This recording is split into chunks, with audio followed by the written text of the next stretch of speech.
The more evidence I piled up, the more dangerous it became to walk down my own street without feeling Cheryl's eyes drilling into my back like searchlights. And it wasn't paranoia because every time I left the house, her little army of HOA loyalists seemed to magically appear, muttering about how I was ruining the neighborhood, as if exposing fraud was worse than committing it. Still, I pressed on, scanning old permits at the county clerk's office, meeting with neighbors who whispered stories about bizarre fines and mysteriously inflated maintenance costs, and even contacting former HOA board members who had quit under Cheryl's reign of terror. The picture was clear. Cheryl had turned the HOA into her personal cash register, bleeding residents dry with scare tactics and forged approvals, and the storm drain scam was just her latest masterpiece. But the turning point came when I got my hands on a copy of the engineering report she waved around during meetings. The report looked official at first glance, stamped with a county seal, signed by an inspector, but the details didn't add up. Wrong dates, mismatched formatting, and the inspector's name. I recognized it immediately, because the man had retired years before Cheryl's so-called report was issued. That was the smoking gun.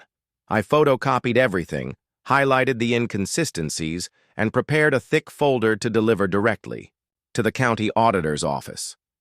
The morning I drove downtown to hand it over, Cheryl must have gotten wind of it, because when I returned home, I found a bright red notice nailed to my front door in giant letters. Foreclosure proceedings. Initiated! She was trying to take my house. My blood boiled.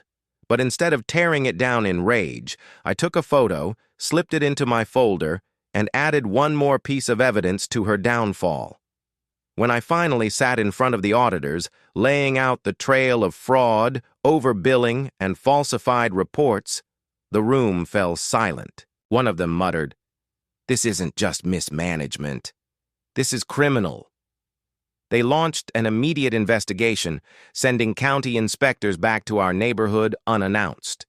When they arrived with hard hats and clipboards, Cheryl tried to block them at the entrance like some self-appointed gatekeeper, demanding they leave unless they had her permission.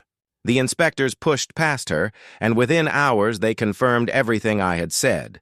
The storm drains were fine, the invoices were fraudulent, and the so-called engineering report was a forgery. That was the beginning of the end. Within a week, a county injunction froze the HOA's bank accounts, halting all projects pending further review. Panic spread like wildfire. Neighbors who once cheered Cheryl now whispered behind her back, wondering where their money had gone. At the next meeting, instead of strutting in like a queen, Cheryl walked in pale and stiff, clutching her clipboard like it could shield her from the tidal wave of accusations.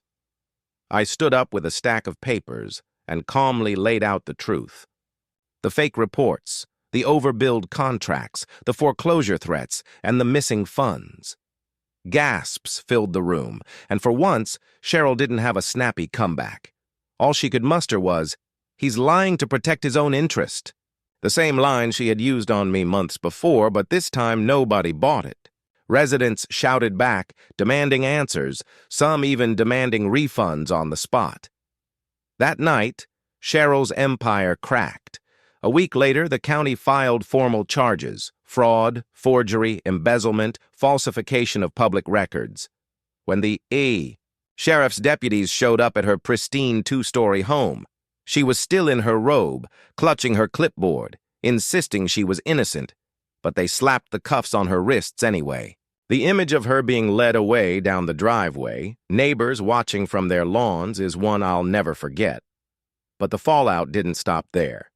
The lawsuit I filed against the HOA went to court, and with county auditors backing me, the judge ruled in my favor.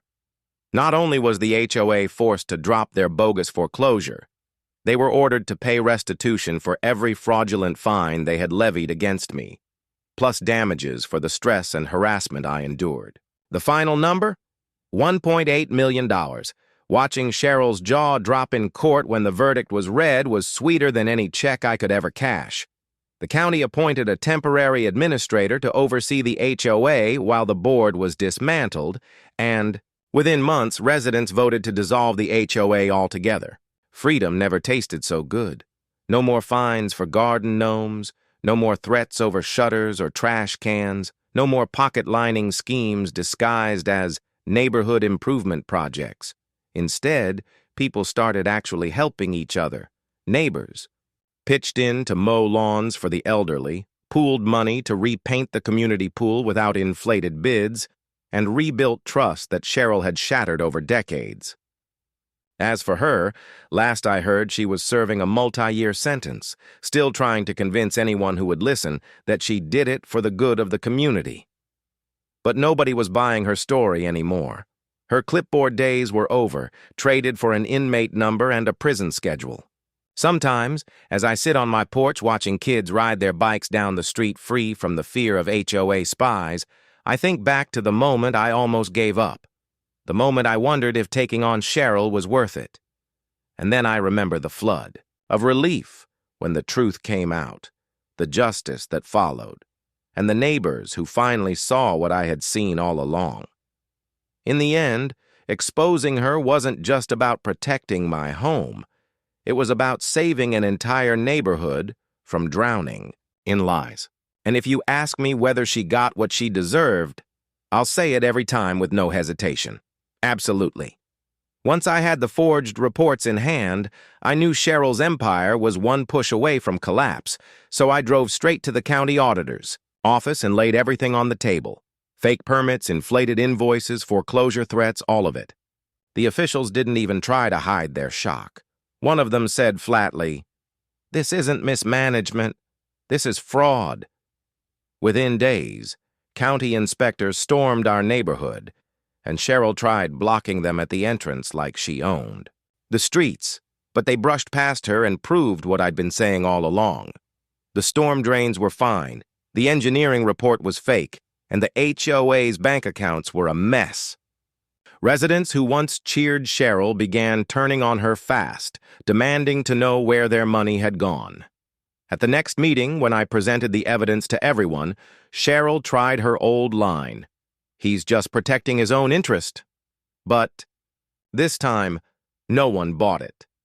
People shouted back, demanding refunds, and her power crumbled before our eyes. A week later, the county filed charges: fraud, forgery, embezzlement. Deputies showed up at her house and walked her out in handcuffs, while neighbors watched from their lawns, some actually clapping. My own lawsuit wrapped up soon after, and with the county backing me, the judge ordered the HOA to pay restitution and damages, $1.8 million in total. The board was dismantled, the HOA's accounts frozen, and eventually the whole association dissolved. Suddenly our neighborhood felt free again. No more bogus fines for shutters or trash cans, no more intimidation over dues, just people helping each other the way a community should. Cheryl, meanwhile, traded her clipboard for an orange jumpsuit, still insisting she did it for the good of the neighborhood. But nobody was buying it anymore. And every time I sit on my porch, safe from her reach, I remind myself of one simple truth. Standing up to her wasn't just about me. It was about saving all of us from drowning in lies. And in the end, justice finally caught up with her.